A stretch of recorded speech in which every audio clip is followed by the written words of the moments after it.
to be giving the Bolt era their status, and we ain't even nobody questioning it.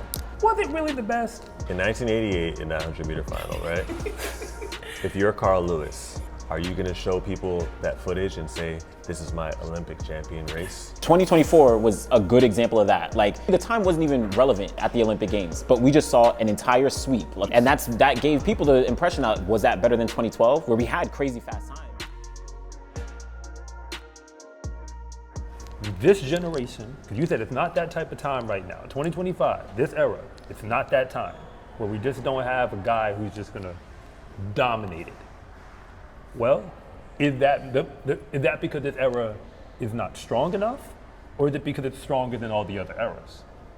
Like what are we really seeing here compared to the past? Well, I think, especially with something like sprinting, no one's going to run the 100 in 1 second, right? So eventually the times are going to kind of level out, and then all the people are going to get closer to the fastest that a human can go. So across the board, there's going to be a lot of people that can run similar times. It's just going to come down to who's going to compete the best. So I think that's what's happening right now, is that we're reaching the peak of human capabilities, even though we're not close to 9.58, but that's like another world. But 9.7 is roughly around where the body is going to explode, right? And I think that we're just seeing the leveling out. We're seeing a bunch of guys that are able to do that. So we're going to see shifting of winners and losers, and there's not necessarily going to be dominance per se, unless it comes down to just who competes the best. Well, I'm curious what your thoughts are. I mean, well, both of y'all for that matter, but I'm first going to throw this out. I really believe, off all the evidence we have, 9.76 is basically the line. Yeah, and I say that. That's the line because no one's gone faster than that since Bolt left. Right. Now, we could speculate what those reasons are, but I'm like, look, at this point, if you are a fan and you want to see fast times, and I said it before about Kashane, but I think that's why we're fascinated about him, because he was the latest to give us the fast time. We're hoping for 9.6 anything. That's what people are hoping to see. 9.6 anything. Just let 9.63 get that out of your mind. I said 9.6 anything.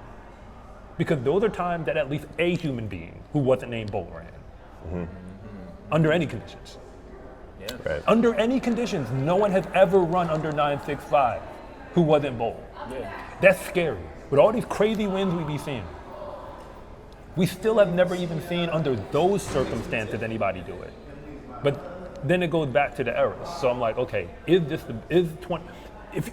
there another era, not this one, that you would say has been like a stretch of like, these guys were better than what the field is now?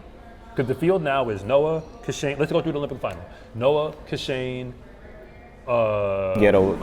Fred, Akani, Marcel, Letsile, Kenny, and Oblique. I think the only comparable, if you're talking about this era, because the Bolt era was on paper the best, right? You literally have the top 5 guys in history.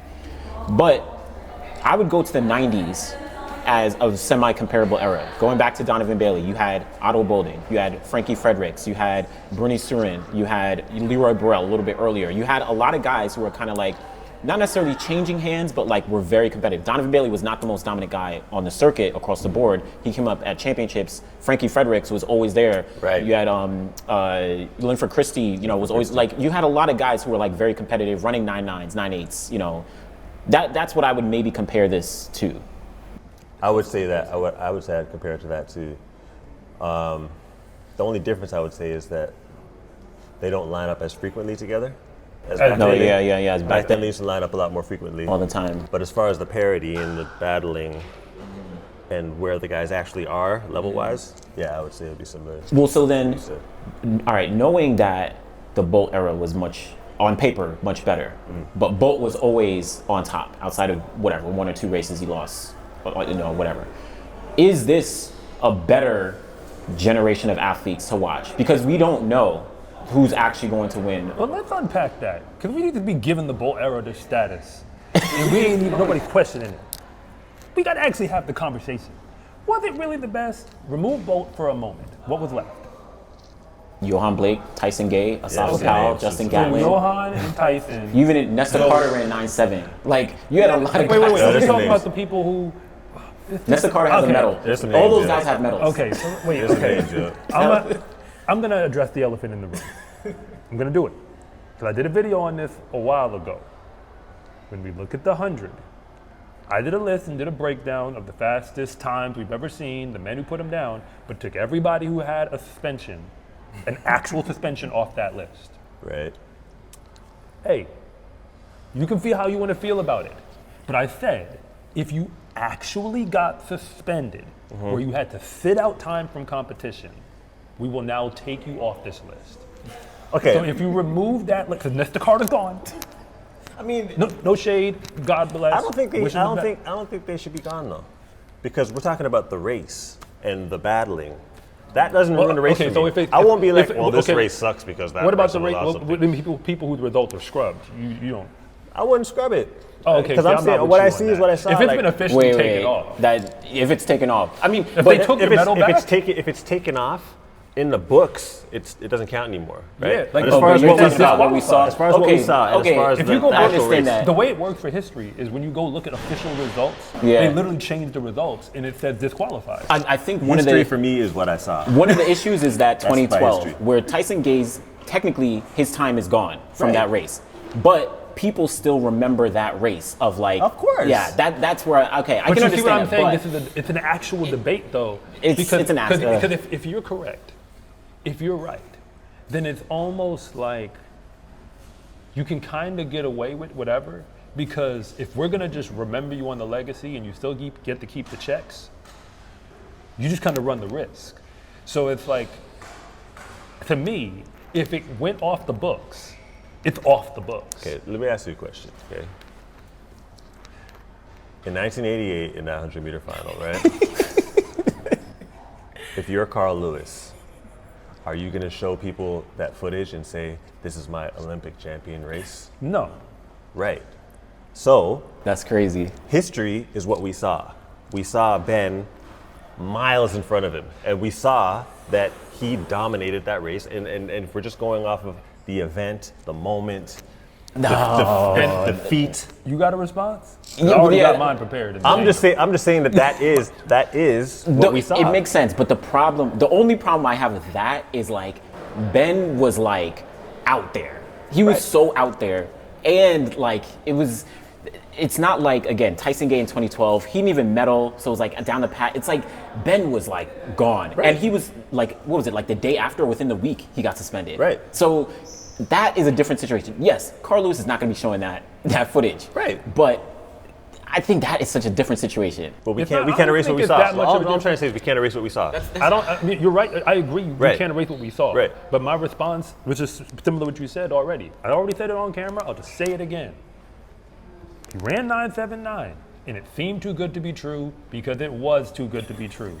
And then we waited for the next decade for somebody, anybody to run 9.7 anything, and nobody could pull it off. And we just had to Right. get used to watching 9.8. We just had to get used to it. Right. So I'd rather remember what I saw. I mean, As well, opposed to hold on to, well, if we take it out, this is because actually I what think, happened. because see, the chasing of the clock is what I think. Because see, when we compare eras, there's different ways to do it, but the clock I think gets in our way because what happens is we lose the element of competition Exactly. in the chase of a clock, and there's a bunch of different ways to reach the clock. That's why when you see evidence that, let's just be 100% real about it. This is how my brain processes the history. Again, we'll start from Ben Johnson.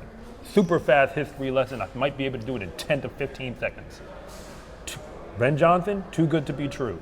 A decade, 9.8. Then we finally made our way to 9.79. A bunch of dudes run 9.7 and it doesn't stay on the boards. Powell stays on the boards but did serve a suspension.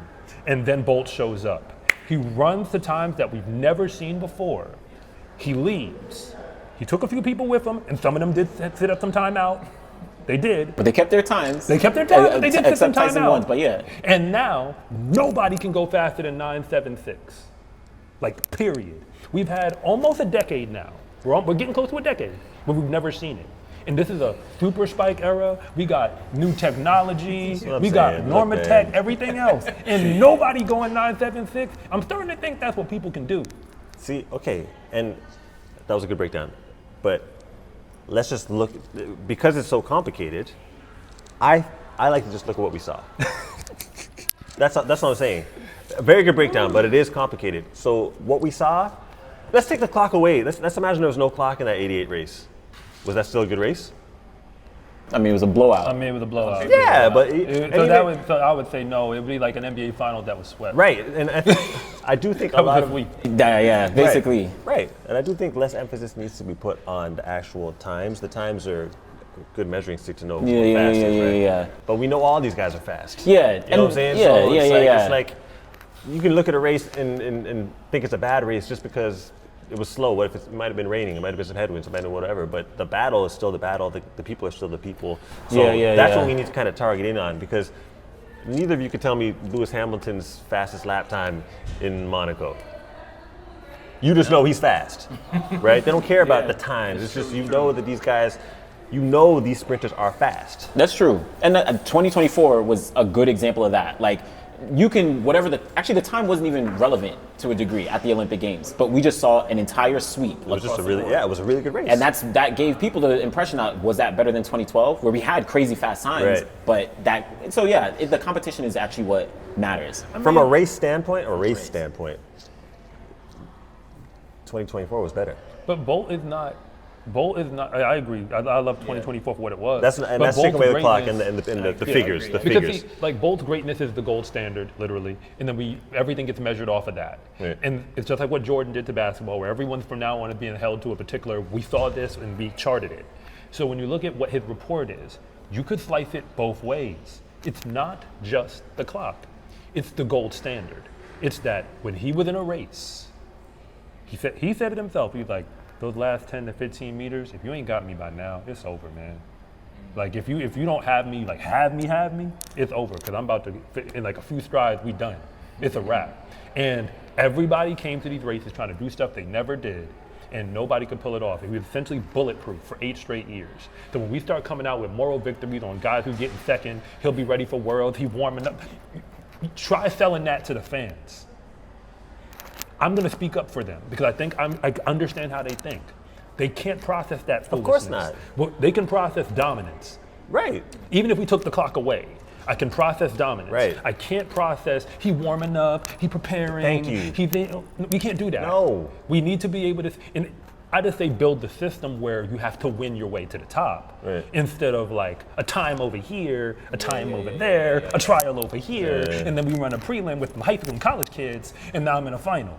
And that's for the record. At Worlds, we got high school and college kids who are there, and then go back. There are kids who are juniors in college right now who are at Worlds in the 2022 season, in the semifinals of 100.